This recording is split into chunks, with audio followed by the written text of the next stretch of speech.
Hello friends, तो इस video में फिर से आपका बहुत वेलकम है। और आज हम बात करने वाले हैं एटॉमिक स्ट्रक्चर के बारे में। तो एटॉमिक स्ट्रक्चर का ये वीडियो काफ़ी यूज़फुल होने वाला है आपके लिए। तो चलिए शुरू करते हैं।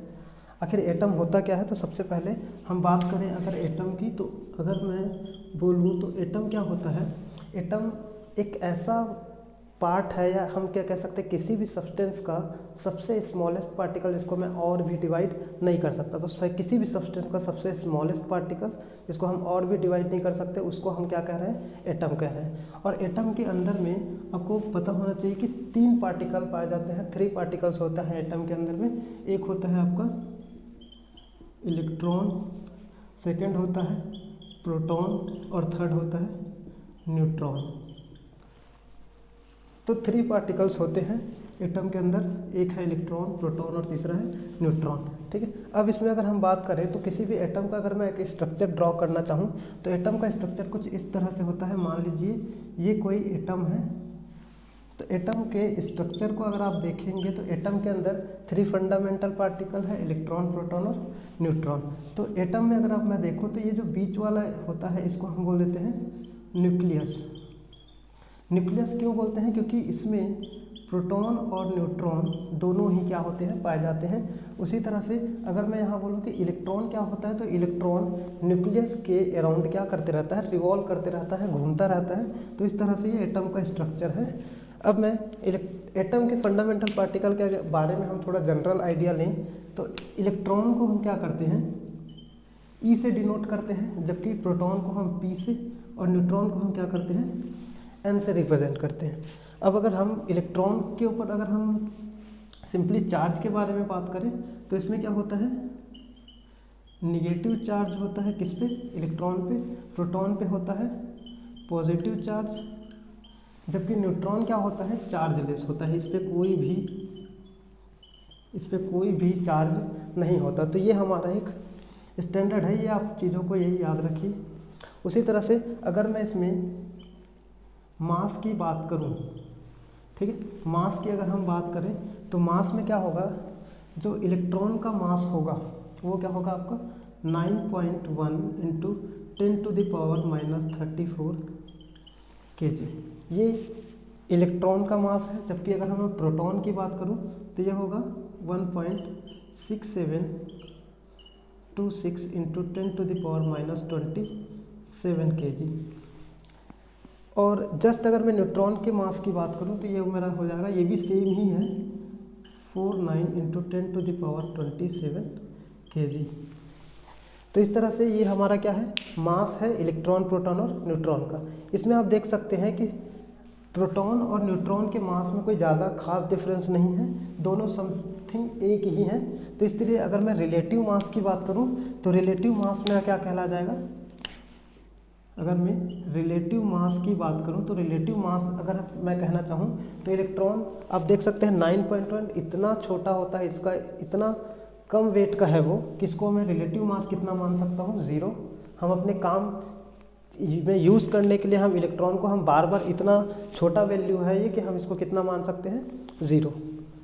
उसी तरह से प्रोटॉन की अगर मैं बात करूं तो प्रोटॉन का जो रिलेटिव मास है वो 1 मानूंगा, और जबकि न्यूट्रॉन का भी हम कितना मान सकते हैं, 1 मान सकते हैं। क्योंकि आप देख सकते हैं कि समथिंग फोर्थ डिजिट में, थर्ड और फोर्थ डिजिट में क्या है, ये थोड़ा सा डिफरेंस है। बाकी आप देखोगे तो एक ही मास है दोनों का। तो इस तरह से ये एटम का एक जनरल आइडिया आपको पता होना चाहिए इलेक्ट्रॉन, प्रोटॉन और न्यूट्रॉन के बारे में।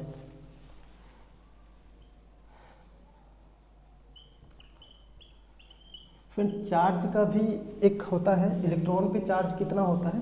तो इलेक्ट्रॉन पे चार्ज अगर मैं बात करूं तो ये इलेक्ट्रॉन पे चार्ज होता है आपका 1.602 इंटू 10⁻90 कूलम।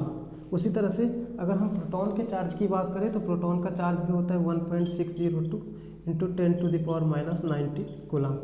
तो इस तरह से कोई भी एटम के बारे में इतना जनरल आइडिया आपको जरूर पता होना चाहिए। साथ में डिस्कवर के लिए अगर मैं बात करूं तो डिस्कवर, इसका इलेक्ट्रॉन का डिस्कवर किसने किया था, इलेक्ट्रॉन को किसने डिस्कवर किया था, तो वो थे जे थॉमसन। जबकि प्रोटॉन को डिस्कवर करने वाले साइंटिस्ट का नाम था ई गोल्डस्टीन, और चैडविक, ठीक है, न्यूट्रॉन को डिस्कवर किया गया था चैडविक, ठीक है। अब आप यहाँ देख सकते हैं चार्ज यहाँ कुछ भी नहीं होगा इसका, क्योंकि चार्जलेस है, हमने कह दिया न्यूट्रॉन क्या होता है, चार्जलेस पार्टिकल है, तो उसमें कोई चार्ज होगा नहीं। तो ये एटम के बारे में आप कम से कम इतना बेसिक आइडिया आपको होना चाहिए कि एटम के अंदर 3 फंडामेंटल पार्टिकल है, इलेक्ट्रॉन, प्रोटॉन और न्यूट्रॉन। हम बारी बारी से चार्ज, मास और उस पर कौन सा चार्ज, रिलेटिव मास क्या है, ये सब हम आपको बता चुके हैं। इसीलिए हम इस तरह से हम इसको लिखते हैं। जनरली हम क्या करते हैं, इलेक्ट्रॉन को हम E माइनस, प्रोटॉन को हम P प्लस, और न्यूट्रॉन में चार्जलेस होने के कारण हम उसको क्या लिख देते हैं, N, 0 से रिप्रेजेंट करते हैं।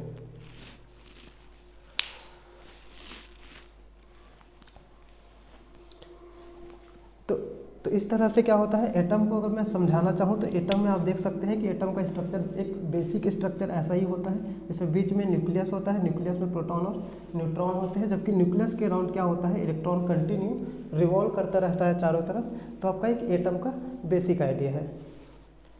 तो ये एक एटम का बेसिक स्ट्रक्चर है।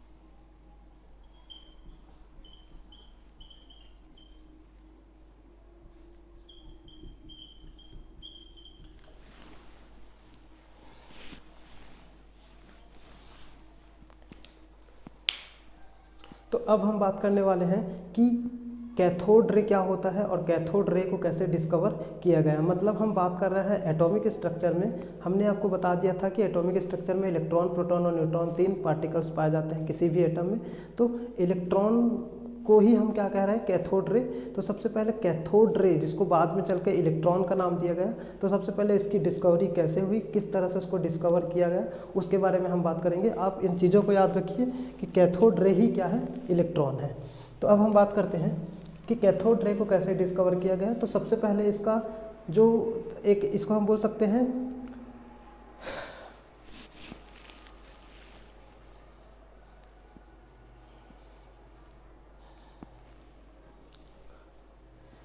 तो कैथोड रे को डिस्कवर करने के लिए सबसे पहले एक एक्सपेरिमेंट किया गया, जिस एक्सपेरिमेंट में किस चीज़ का यूज़ किया गया, एक डिस्चार्ज ट्यूब का यूज़ किया गया। हम वो ड्रॉ कर लेते हैं पहले, ताकि आपको अच्छे से वो समझ आ जाए।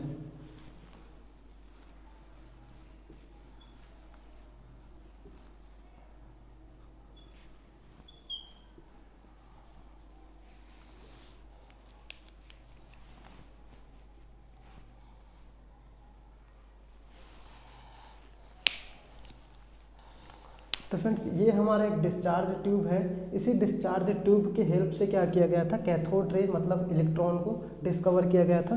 तो इस ट्यूब के बारे में हम सबसे जानते हैं, जो एक डिस्चार्ज ट्यूब है, इसमें क्या किया गया है, जो प्रेशर है वो बहुत ही लो प्रेशर यूज़ होता है, लो प्रेशर यूज़ होता है, जबकि जो वोल्टेज होता है वो क्या होता है, हाई वोल्टेज यूज़ होता है। हाई वोल्टेज कितना, लगभग 10,000 वोल्ट के आसपास हाई वोल्टेज का यूज़ हम करते हैं। और आप देख सकते हैं कि ये नेगेटिव है, ये पॉजिटिव है। और इस तरह से यहाँ आप देख सकते हैं कि इस वाले प्लेट को हम क्या बोलेंगे, इस वाले प्लेट को नाम दिया जाता है कैथोड, जबकि इस वाले प्लेट को नाम दिया जाता है एनोड। और आप देख सकते हैं ये वैक्यूम ट्यूब से कनेक्ट होता है।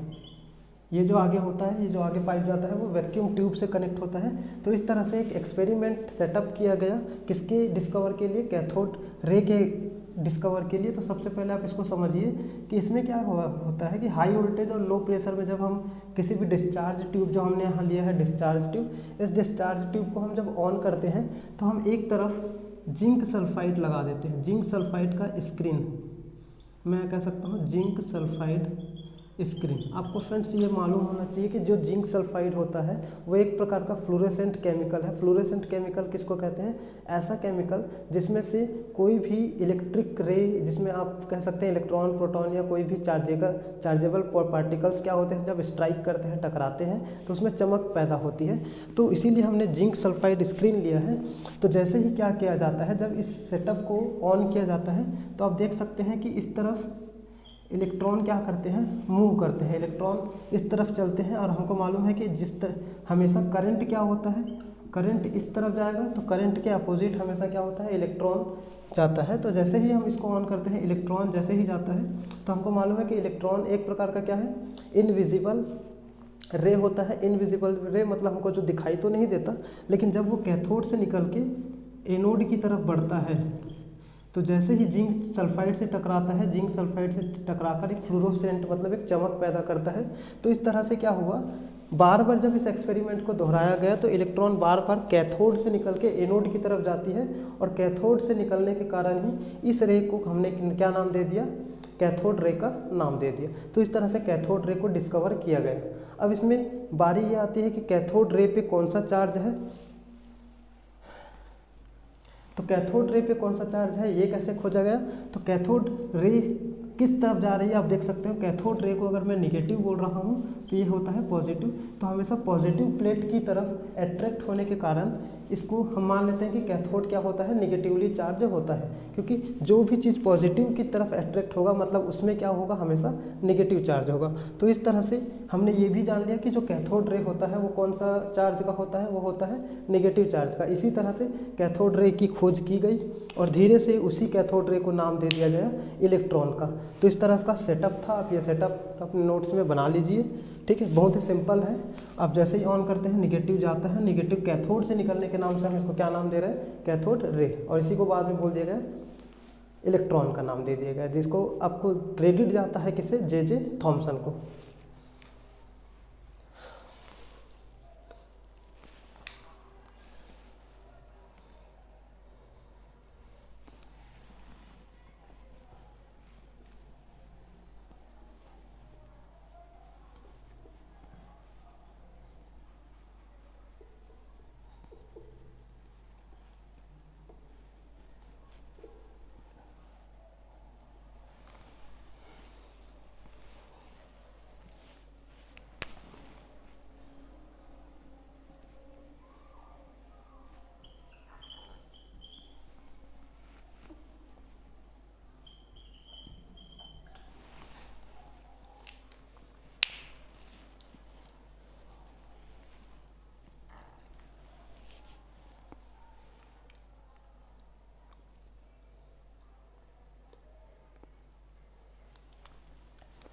अब हम आगे बात करेंगे कि जैसे इलेक्ट्रॉन मतलब कैथोड रे को डिस्कवर किया गया, वैसे ही आगे चल के प्रोटॉन मतलब एनोड रे को भी डिस्कवर किया गया। कैसे ये डिस्कवर हुआ, क्योंकि सारी दुनिया ये जानती थी जिस समय ये डिस्कवर हुआ था कि जो आपका एटम होता है वो न्यूट्रल चार्ज का होता है। मतलब उसमें हम कह सकते हैं वो न्यूट्रल होता है, मतलब जितना उसमें निगेटिव चार्ज होगा किसी भी एटम में उतना ही उसमें क्या होगा, पॉजिटिव चार्ज भी होगा।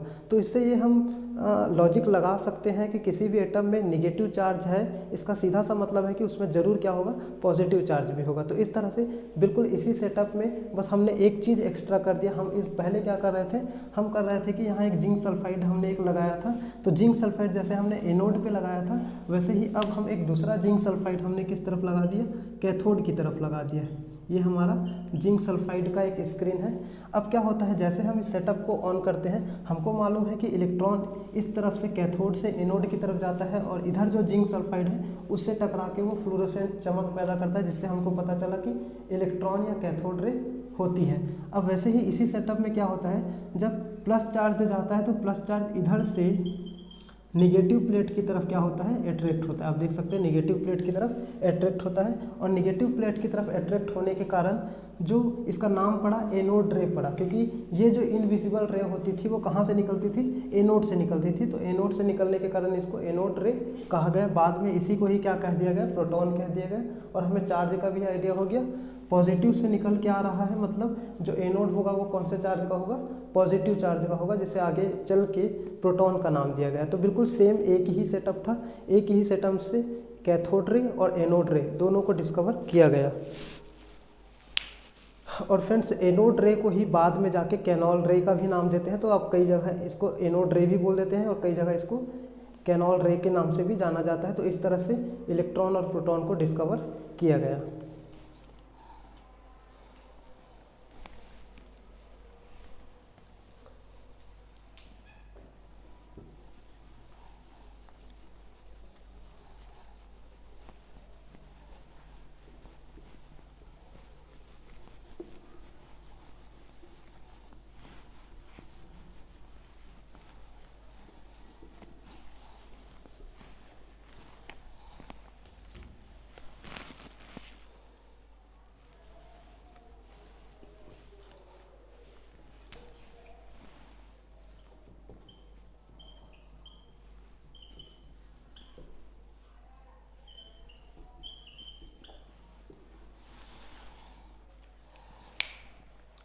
तो फ्रेंड्स अब हम बात करने वाले हैं कैथोड रे और एनोड रे के बाद जो तीसरा पार्टिकल था, मतलब एटम में 3 पार्टिकल में से 2 पार्टिकल जिसको हमने इलेक्ट्रॉन प्रोटॉन कहा था, उसके डिस्कवर के बाद हम तीसरे पार्टिकल की बात करेंगे जो है आपका न्यूट्रॉन।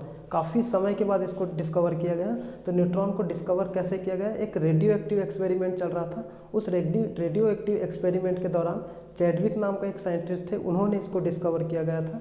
तो इस तरह से देखते हैं कैसे इसको डिस्कवर किया गया। तो एक सिंपल सा एक्सपेरिमेंट था जिसमें बेरिलियम को रिएक्ट कराया जा रहा था अल्फ़ा रे से। अल्फ़ा रे हम किसे कहते हैं अभी मैं बताऊंगा।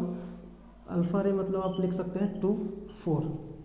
तो जब इसको आगे चल के क्या किया गया, इस एक्सपेरिमेंट में इन दोनों को रिएक्ट कराया गया तो हमको मिला कार्बन 6, 12 और एक हमको एक एक्स्ट्रा पार्टिकल मिला जिसमें हम कह सकते हैं चार्ज तो कोई भी नहीं था, लेकिन उसका जो मास था वो कितना था? 1। तो इस तरह से डिस्कवर किया गया। इसे ही आगे चल के क्या कहा गया? न्यूट्रॉन कहा गया। तो इस तरह से आप देख सकते हो जो चैडविक नाम के वैज्ञानिक थे उन्होंने क्या किया, बेरिलियम पर हीलियम को रिएक्ट करवाया। हीलियम मतलब अल्फ़ा रे, इसको रिएक्ट करवाया और हमको कार्बन 6, 12 के साथ एक ऐसा भी पार्टिकल मिला जिसका वेट क्या था? वेट तो 1 था, लेकिन उसमें कोई भी प्रकार का चार्ज नहीं था, वो बिल्कुल चार्जलेस था। आगे चल के उसे ही क्या कहा गया? न्यूट्रॉन कहा गया। तो इस तरह से इलेक्ट्रॉन, प्रोटॉन और न्यूट्रॉन तीनों जो पार्टिकल्स पाए जाते हैं एटम में, तीनों को डिस्कवर कर लिया गया। अब हम देखते हैं ये अल्फ़ा रे क्या होता है, अल्फ़ा पार्टिकल क्या होता है। तो असल में होता ये है कि हम जानते हैं कि हीलियम के अंदर जो एटॉमिक नंबर 2 और जो इसका एटॉमिक वेट 4 होता है, इसमें टोटल इलेक्ट्रॉन कितने होते हैं? 2 इलेक्ट्रॉन होते हैं। तो हम क्या करते हैं, हीलियम एलिमेंट से जब 2 इलेक्ट्रॉन को हम रिमूव कर दें, 2 इलेक्ट्रॉन अगर मैं रिमूव कर दूं तो हीलियम 2+ बनेगा। तो इसी तरह हीलियम में से अगर हम 2 इलेक्ट्रॉन्स को रिमूव कर देते हैं तो हमारा अल्फ़ा पार्टिकल बन जाता है। और अल्फ़ा पार्टिकल किस चार्ज का होता है? पॉजिटिव चार्ज का होता है। तो इस तरह से आपको याद रखना होगा कि ये जो अल्फ़ा रे या अल्फ़ा पार्टिकल होता है उसको इस तरह से बनाया जाता है। तो इस तरह से हमने ये भी जान लिया कि इलेक्ट्रॉन, प्रोटॉन और न्यूट्रॉन किस तरह से डिस्कवर हुआ। इसको किसने डिस्कवर किया था? इसको चैडविक नाम के साइंटिस्ट ने डिस्कवर किया था।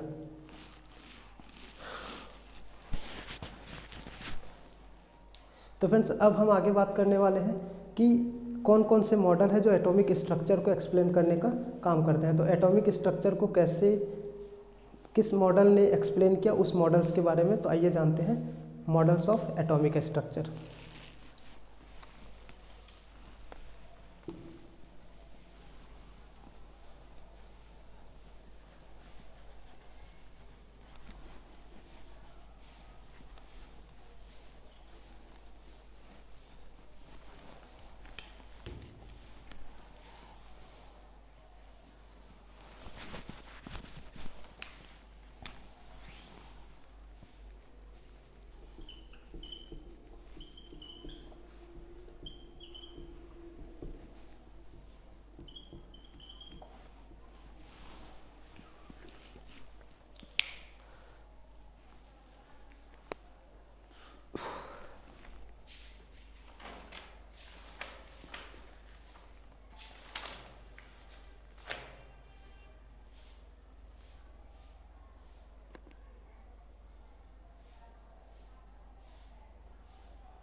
तो फ्रेंड्स अब हम बात करने वाले हैं थॉमसन एटॉमिक मॉडल के बारे में। थॉमसन एटॉमिक मॉडल, जिसको हम वाटरमेलन कॉन्सेप्ट के भी नाम से जानते हैं। क्यों वाटरमेलन कॉन्सेप्ट कहा जाता है? क्योंकि जो थॉमसन थे उन्होंने इस मॉडल को वाटरमेलन फ्रूट से कंपेयर किया था। तो इस एटॉमिक मॉडल में क्या कहा गया? इस एटॉमिक मॉडल में माना गया कि जो एटम होता है वो बिल्कुल किसकी तरह होता है? वो बिल्कुल वाटरमेलन की तरह होता है। जैसे वाटरमेलन में आपने देखा है कि वाटरमेलन में जो मैक्सिमम रेड पार्ट होता है, वाटरमेलन में आप देखोगे जो फ्रूट होता है वाटरमेलन, तरबूज, तो तरबूज के फल में आप देखोगे कि जो मैक्सिमम पार्ट होता है वो क्या होता है? रेड होता है। जबकि उसके बिल्कुल बीच बीच में आप देखोगे वाटरमेलन के बीच बीच में उसके क्या पाए जाते हैं? उसके सीड्स पाए जाते हैं, उसके बीज पाए जाते हैं। तो इसी तरह से इसी के अकॉर्डिंग थॉमसन ने भी अपना एक मॉडल दिया। इसमें क्या कहा उन्होंने? उनका जो पहला स्टेटमेंट था कि जो किसी भी एटम का जो मैक्सिमम पार्ट होता है वो किससे होता है? मैक्सिमम पार्ट पॉजिटिवली चार्ज, मतलब प्रोटॉन से मिलके बना होता है। ठीक है, इसका मतलब कोई भी एटम हो, उस एटम में मैक्सिमम जो पार्ट होगा वो क्या होगा? प्रोटॉन चारों तरफ क्या होगा? बिल्कुल फैला हुआ होगा। और उसी तरह से जैसे आप देखते हैं कि वाटरमेलन के बीच बीच में उसके बीज पाए जाते हैं, उसी तरह हमारे एटम के भी बीच बीच में क्या पाए जाएंगे? उसके सीड्स की तरह हम देख सकते हैं कि इलेक्ट्रॉन्स पाए जाएंगे। तो इस तरह से उन्होंने बताया कि किसी भी फ्रूट में, मतलब किसी भी एटम में, एटम के बीच बीच में क्या पाए जाएंगे? इलेक्ट्रॉन्स पाए जाएंगे। तो इस तरह से थॉमसन एटॉमिक मॉडल बिल्कुल दो ही चीज़ों को अच्छे से बता पाया। और दो ही चीज़ों को में उन्होंने क्या क्या बताया? पहला तो उन्होंने बताया कि किसी भी एटम का जो मैक्सिमम पार्ट होता है वो किससे किसके डिस्ट्रीब्यूशन से फैला होता है? मैक्सिमम पार्ट प्रोटॉन से बना होता है, पूरा प्रोटॉन चारों तरफ उसमें फैला होता है एटम में। और बीच बीच में जैसे बीज होते हैं वैसे बीच बीच में जो इलेक्ट्रॉन होते हैं वो बिल्कुल स्टेशनरी एक ही जगह पे स्थायी होते हैं। ये कहा उन्होंने थॉमसन एटॉमिक मॉडल पे। लेकिन थॉमसन एटॉमिक मॉडल आगे चल के कई चीज़ों को एक्सप्लेन नहीं कर पाया। तो हम देख सकते हैं कि इसके कौन कौन से ड्रॉबैक थे। तो सबसे पहला ड्रॉबैक था कि जो थॉमसन एटॉमिक मॉडल था वो क्या मानता था? Electrons are stationary. ठीक है, जबकि ऐसा नहीं होता। सबसे पहला ड्रॉबैक था कि इलेक्ट्रॉन को उन्होंने क्या माना? स्टेशनरी माना। इसका मतलब इलेक्ट्रॉन एक ही जगह पे रुके हुए होते हैं, स्थायी होते हैं, ये माना, जो कि आगे चलकर इस चीज़ को गलत साबित किया गया, रिजेक्ट कर दिया गया। तो पहला ड्रॉबैक था ये। सेकंड, इसमें कहा गया कि जो एटम होता है वो सॉलिड होता है, एटम्स आर सॉलिड। ठीक है, जो सेकंड ड्रॉबैक था वो क्या कहलाता है कि एटम्स को इन्होंने क्या माना? इन्होंने सॉलिड माना, जबकि ये भी क्या था? गलत था। एटम एक सॉलिड नहीं होता, बल्कि आगे चल के हम आपको बताएंगे कि एटम का सिर्फ न्यूक्लियस जो होता है वही सॉलिड होता है, उसी को हम सॉलिड की तरह मान सकते हैं, बाकी पूरे एटम को हम सॉलिड नहीं मान सकते। तो पहला जो ड्रॉबैक है, उन्होंने इलेक्ट्रॉन को स्टेशनरी माना, जबकि असल में ये होता है कि इलेक्ट्रॉन स्टेशनरी नहीं होता, स्थायी नहीं होता, वो कंटिन्यू क्या करते रहता है? रिवॉल्व करते रहता है न्यूक्लियस के चारों तरफ। उसी तरह से जो सेकेंड बोला गया है कि एटम्स को इन्होंने क्या माना? सॉलिड माना, जबकि एटम सॉलिड नहीं होता। जो थर्ड ड्रॉबैक है, थर्ड ड्रॉबैक में ये बोला गया कि आपका जो पॉजिटिवली चार्ज है, जिसको हम प्रोटॉन कह रहे हैं, पॉजिटिवली चार्ज प्रोटॉन क्या होता है? डिस्ट्रीब्यूट होता है पूरे एटम में, डिस्ट्रीब्यूट ऑल एटम। ठीक है, तो तीसरा जो ड्रॉबैक था वो ये था कि वो कह रहे थे कि एटम क्या होता है? पूरे एटम में जो आपका पॉजिटिवली चार्ज है, मतलब प्रोटॉन है, वो क्या होता है? इक्वल रूप से क्या होता है? डिस्ट्रीब्यूट होता है। तो ये भी चीज़ गलत है। ठीक है, तो इस तरह से थॉमसन एटॉमिक मॉडल की 3 जो ड्रॉबैक्स थे वो प्रॉब्लम क्रिएट किए इस कॉन्सेप्ट के लिए, जिसको आगे चल के रदरफोर्ड ने उसको क्या किया? क्लियर किया।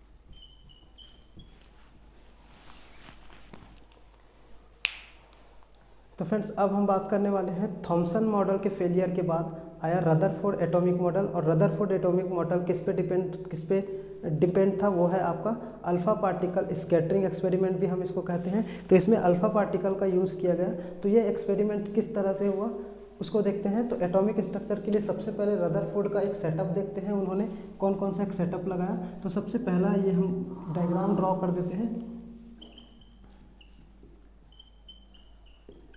एक होता है रेडियो एक्टिव गन, ये हम समझ सकते हैं रेडियो एक्टिव गन है, जिसमें क्या निकलते हैं, जिसमें से अल्फ़ा पार्टिकल निकलते हैं। ठीक है, इसको मैं सोर्स ऑफ अल्फ़ा पार्टिकल भी कह सकता हूँ। ठीक है, और यहाँ में बना सकते हैं हम, ये होता है आपका zinc sulphide screen.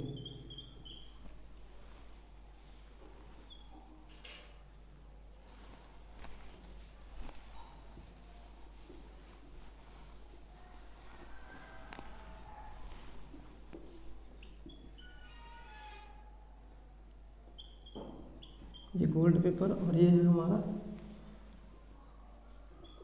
Zinc sulphide screen. तो फ्रेंड्स कुछ इस तरह से सेटअप था रदरफोर्ड एक्सपेरिमेंट का। तो रदरफोर्ड एक्सपेरिमेंट में इस सेटअप में आपको बता देना चाहते हैं कि रेडियो एक्टिव गन से अल्फ़ा पार्टिकल्स निकलते हैं। अल्फ़ा पार्टिकल्स मतलब हम अब जानते हैं कि He2+, इसको हम क्या कहते हैं, अल्फ़ा पार्टिकल। तो अल्फ़ा पार्टिकल को यहाँ से फायर किया जाता है। तो जैसे ही अल्फ़ा पार्टिकल निकलता है वो गोल्ड पेपर, एक थीन गोल्ड पेपर लिया जाता है। ठीक है, तो इसी गोल्ड पेपर से ये स्ट्राइक करता है, टकराता है, और टकराने के बाद इसमें से हम देख सकते हैं कि आगे चल के कहाँ टकराता है, जिंक सल्फाइड का जो एक स्क्रीन है उस पर हमने आपको बताया था कि जिंक सल्फाइड एक फ्लोरोसेंट केमिकल है, जिसमें जब अल्फ़ा पार्टिकल जाके टकराता है तो एक चमक उत्पन्न होती है। तो इस तरह से हम देख सकते हैं कि जैसे ही इस एक्सपेरिमेंट में किया गया, 2-3 चीज़ें देखने को मिली। कम से कम 3 ऑब्जर्वेशन आपको अच्छे से पता होना चाहिए कि सबसे पहले देखा गया कि जितने भी अल्फ़ा पार्टिकल को क्या किया गया, पास किया गया ऑरेंज पेपर से, गोल्ड पेपर से, उसमें से हम देख सकते हैं कि कुछ इस तरह से सीधा चला गया, कुछ इस तरह से डिफ्लेक्ट हो गया, और इसमें से हम कुछ देख सकते हैं deflect.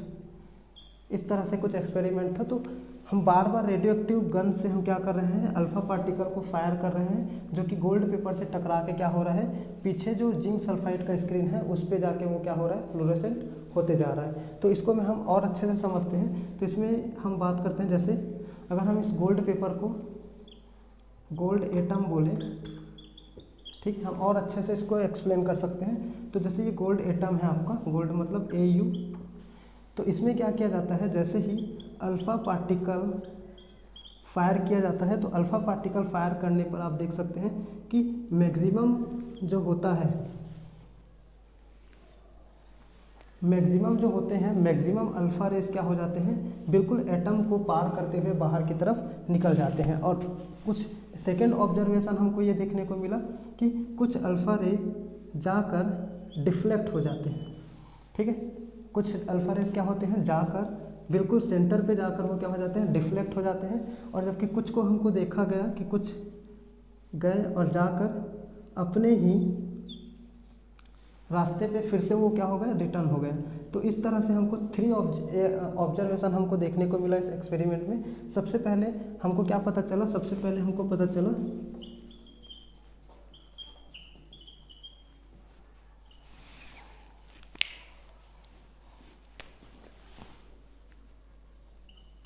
Maximum alpha ray are पास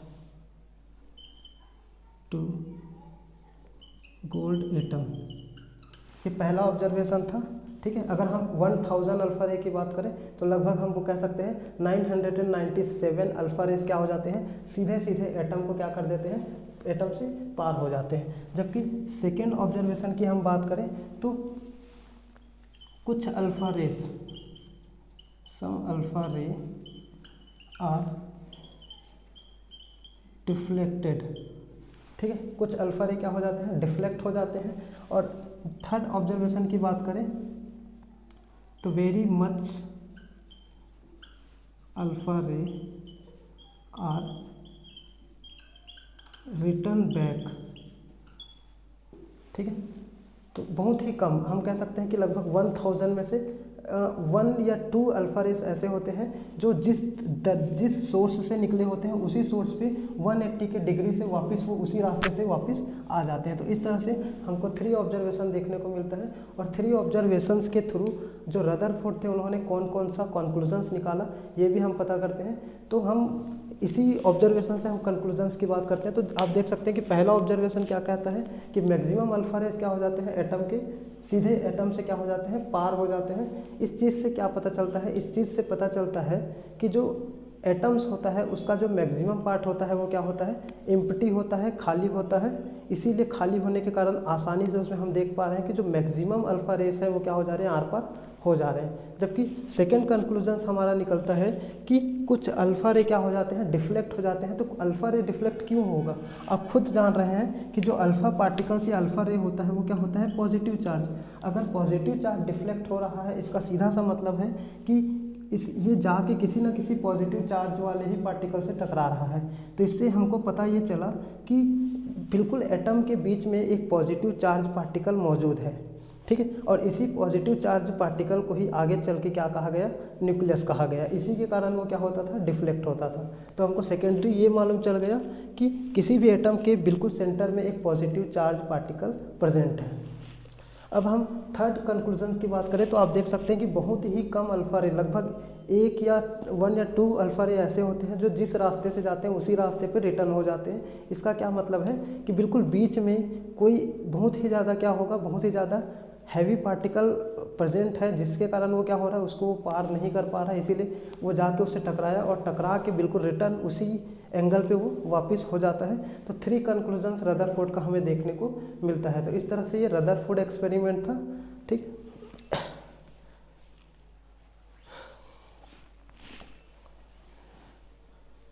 अब हम ड्रॉबैक की बात करते हैं। तो जिस तरह से हमने देखा था कि थॉमसन का भी कोई ड्रॉबैक था, वैसे ही रदरफोर्ड के भी एक्सपेरिमेंट में या रदरफोर्ड का जो ये मॉडल था एटॉमिक मॉडल, उसमें भी कुछ ड्रॉबैक है। तो सबसे पहला ड्रॉबैक क्या है, तो सबसे पहला ड्रॉबैक इसमें ये है कि इलेक्ट्रॉन आर नॉट स्टेबल। सबसे पहला हम बोल सकते हैं इलेक्ट्रॉन आर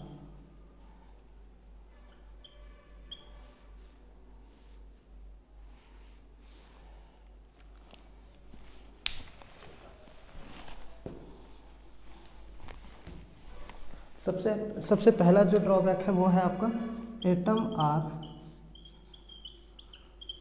नॉट स्टेबल।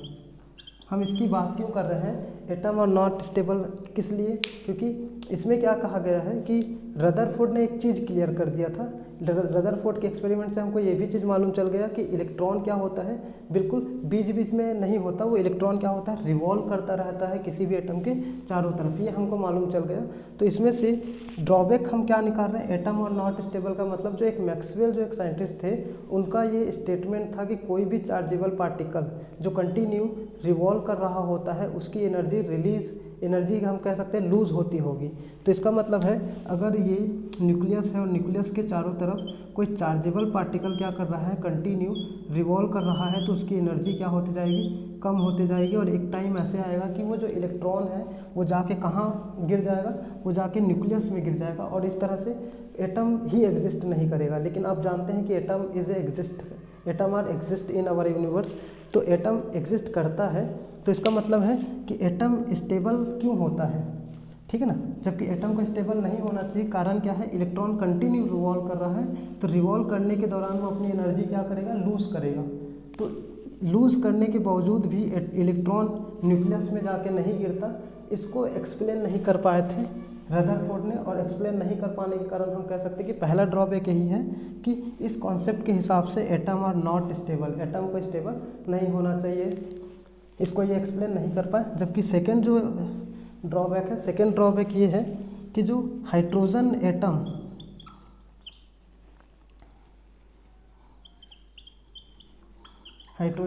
के स्पेक्ट्रम क्या होता है, लाइन स्पेक्ट्रम होता है। जो हाइड्रोजन एटम का स्पेक्ट्रम हमको मिलता है वो क्या होता है, लाइन स्पेक्ट्रम मिलता है। जबकि इस थ्योरी के अकॉर्डिंग क्या होना चाहिए, जो स्पेक्ट्रम हमको मिलता है वो स्पेक्ट्रम हमको कंटिन्यूअस स्पेक्ट्रम मिलना चाहिए, लेकिन जब हमको पता चला तो हमें लाइन स्पेक्ट्रम देखने को मिला। तो इसका भी वो जवाब नहीं दे पाए जो रदरफोर्ड थे कि हाइड्रोजन एटम का जो स्पेक्ट्रम होता है उसमें लाइन स्पेक्ट्रम हमें क्यों मिला, जबकि मिलना हमको कंटिन्यूअस स्पेक्ट्रम था। तो इसको भी इन्होंने अच्छे से एक्सप्लेन नहीं कर पाया। तो हम यहाँ मेनली हम बात करेंगे कि दो ड्रॉबैक ही था कि इस कॉन्सेप्ट के अकॉर्डिंग एटम को स्टेबल नहीं होना चाहिए, लेकिन एटम स्टेबल होता है। और सेकेंड अगर हम बात करें तो जो स्पेक्ट्रम होता है हाइड्रोजन एटम का जो स्पेक्ट्रम होता है वो कंटिन्यूअस स्पेक्ट्रम हमको मिलना चाहिए, लेकिन मिलता हमको लाइन स्पेक्ट्रम है। तो आखिर ये ऐसा क्यों होता है, इसका अच्छे से एक्सप्लेन रदरफोर्ड ने नहीं किया, इसीलिए रदरफोर्ड का ये दो ड्रॉबैक माना जाएगा। तो इस तरह से रदरफोर्ड का ये स्कैटरिंग एक्सपेरिमेंट काफ़ी हद तक सक्सेस हुआ।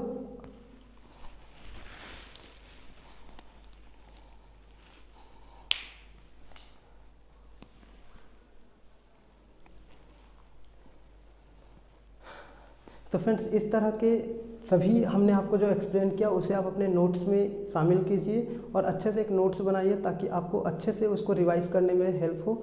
और इसी तरह से हम एटॉमिक स्ट्रक्चर का अभी और भी वीडियो हमारे प्लेलिस्ट में है, तो आप सीक्वेंस वाइज उसको जाके देखिए और नोट करिए ताकि आपको अच्छे से वो चीज़ समझ आए। तो मिलते हैं नेक्स्ट वीडियो में। Thank you.